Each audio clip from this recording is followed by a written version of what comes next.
Bonjour et bienvenue dans la chaîne Mathématiques Sciences. Aujourd'hui, je vais vous présenter et expliquer une nouvelle vidéo qui est une vidéo en nombre et calcul sur multiplier des nombres relatifs. Alors donc, pour multiplier des nombres relatifs, il va falloir qu'on applique et utilise ce qu'on appelle la règle des signes, qui nous dit d'ailleurs que si tu multiplies deux nombres relatifs de même signe, tu obtiens à l'arrivée un nombre positif. Ok, donc là, quelques exemples. 6 fois B, si tu multiplies 6 et 2, donc 6 fois 2, et tu obtiens à l'arrivée 12, parce que tout simplement, tu vas multiplier deux nombres qui ont le même signe. Allez, encore un exemple qui va exciter certains, je pense. C'est si tu multiplies moins 7 fois moins 3, et tu obtiens 21, parce que tout simplement, tu as multiplié encore une fois deux nombres relatifs qui ont le même signe.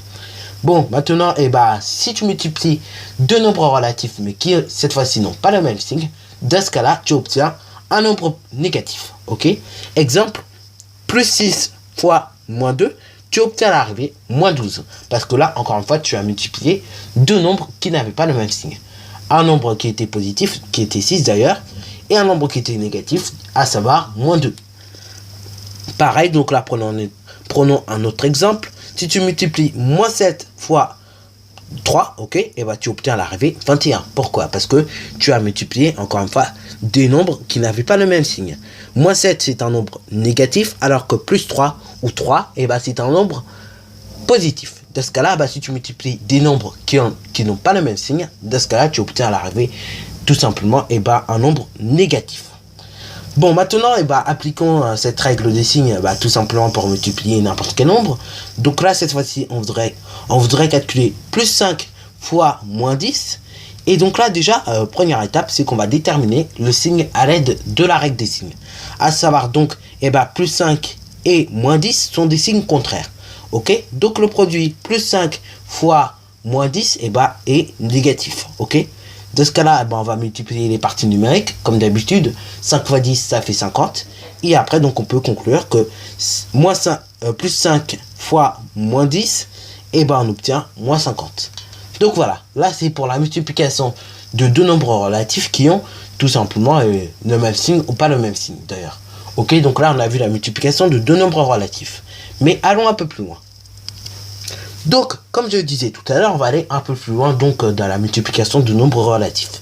Donc là, on va s'intéresser tout simplement à multiplier plusieurs nombres relatifs. Donc déjà, pour multiplier plusieurs nombres relatifs, on va déterminer le signe du produit. Ok, donc le signe du produit tout simplement de la multiplication en gros. Donc tout simplement, là, on a tout simplement quelques propriétés pour le déterminer. Donc déjà, si le nombre de facteurs négatifs est pair, alors dans ce cas-là, le produit est positif. Par contre, si le nombre de facteurs négatifs est impair, dans ce cas-là, le produit est négatif. Et ainsi, après, on multiplie comme d'habitude les parties numériques. Donc là, prenons tout simplement quelques exemples. Donc là, on a A qui est égal à 5 fois moins 3 fois moins 4. Et là, tout simplement, déjà, on va déterminer le nombre de facteurs négatifs. Ok, donc le nombre de chiffres négatifs. Donc là, on en a 2. Ok, donc du coup, le produit est positif. Ok, donc là du coup qu'est-ce qu'on fait? On multiplie les parties numériques. Donc 5 fois 3, ça nous fait combien? Ça fait tout simplement 15 fois 4. Du coup ça nous fait 60. Et du coup on obtient A est égal à 60. Prenons un autre exemple. Donc là l'expression B qui est égale à moins 5 fois moins 3 fois moins 4. Et là qu'est-ce qu'on constate? On voit bien qu'il y a du coup 3 facteurs négatifs. Et du coup là le produit sera négatif. Ok, donc le résultat sera négatif. Là tout simplement, là on va multiplier à nouveau les parties numériques, à savoir 5 fois 3. 5 fois 3, ça fait du coup 15. Et du coup fois 4, ça nous fait 60. Et du coup là on obtient moins 60. Bon alors là, je vais t'expliquer très rapidement. Enfin, je vais essayer de bien t'expliquer ça. Pourquoi justement, cette règle, ok? Pourquoi tout simplement, dès qu'il y a un nombre de facteurs négatifs, on obtient un résultat négatif. Et dès qu'il y a un nombre de facteurs négatifs positifs, on obtient un résultat positif. Bon, alors là, imaginons donc que nous avons notre multiplication ci-dessous. Donc là, on va reprendre cette multiplication. Donc là, tout simplement, tu as un nombre positif. Ok, donc déjà, pour l'instant, ça reste positif. Après, tu as un nombre négatif. Donc là, vu qu'il y a un nombre positif et un nombre négatif, du coup, ton résultat passe au négatif. normalement. Mais après, vu qu'il y a encore un nombre négatif, de ce cas-là, il y a encore, et bah du coup, un autre nombre qui a le même signe que celui-là. Donc du coup, tout simplement, la multiplication, et bah là, notre résultat de la multiplication sera positif. Alors que pour l'expression B, et bah là, si on se fie à notre règle, et même sans se fier, et bah là, on a tout d'abord deux nombres négatifs. Donc là, ça va. Ok? Donc le résultat sera toujours positif. Mais par contre, on a encore ajouté un nombre négatif.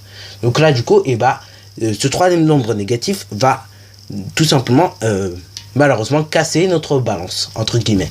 Voilà, donc voilà pourquoi, tout simplement, et bah, lorsqu'il y a un nombre impair de facteurs négatifs, et bah, du coup, notre produit est négatif. Et lorsqu'il y a un nombre pair de facteurs négatifs, du coup, le produit est positif.